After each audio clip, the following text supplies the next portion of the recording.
Ganjar Pranowo, Anies Baswedan, dan Prabowo Subianto, tiga tokoh yang hingga saat ini masih menempati puncak elektabilitas calon presiden 2024. Namun tentunya situasi bisa saja berubah mengingat peta koalisi masih sangat cair. Masih terlalu dini juga untuk memastikan jumlah pasangan calon yang maju dalam pemilu mendatang.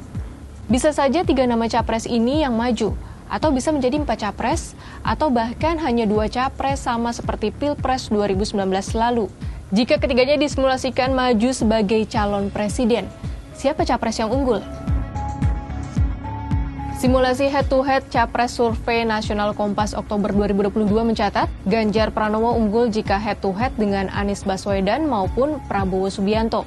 Jika Ganjar head-to-head dengan Anies, hasilnya Ganjar memperoleh 52,8% dan Anies 47,2%.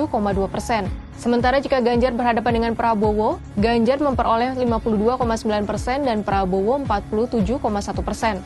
Meski berbagai survei menempatkan Ganjar di puncak elektabilitas, namun faktanya hingga kini Ganjar belum jelas pengusung formalnya. Dinamika yang tentu akan menjadi pengubah konstelasi tentu adalah ketika itu ada perubahan yang cukup signifikan dalam pergerakan Ganjar ya. Apakah Ganjar dalam waktu dekat ini akan didukung oleh partai PDIP dan segera dideklarasikan ataukah tidak? Ketika ini tidak, tentu bisa saja terjadi perubahan dinamika yang mungkin bukan pada Ganjar, tetapi pada lawan-lawannya, misalnya pada Anies dan pada Pak Prabowo ya. Lain Ganjar, lain pula Anies Baswedan dan Prabowo yang keduanya sudah mendeklarasikan diri menjadi capres. Jika Prabowo head-to-head dengan Anies, hasilnya adalah 52,1% versus 47,9%.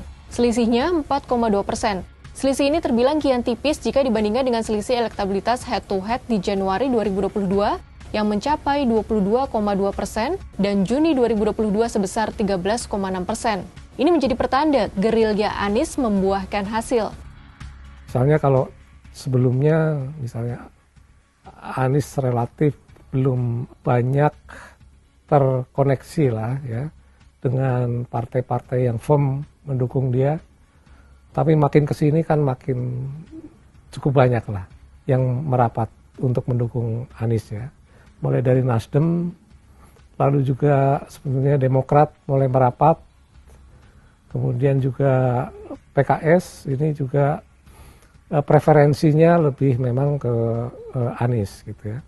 Sehingga suara Anies makin dekat ketika dikompetisikan misalnya dengan Prabowo gitu ya pertama. Elektabilitas simulasi head-to-head capres bisa saja mencatatkan angka.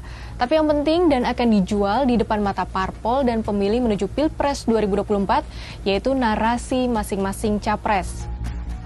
Tentu akan sangat dipengaruhi oleh narasi.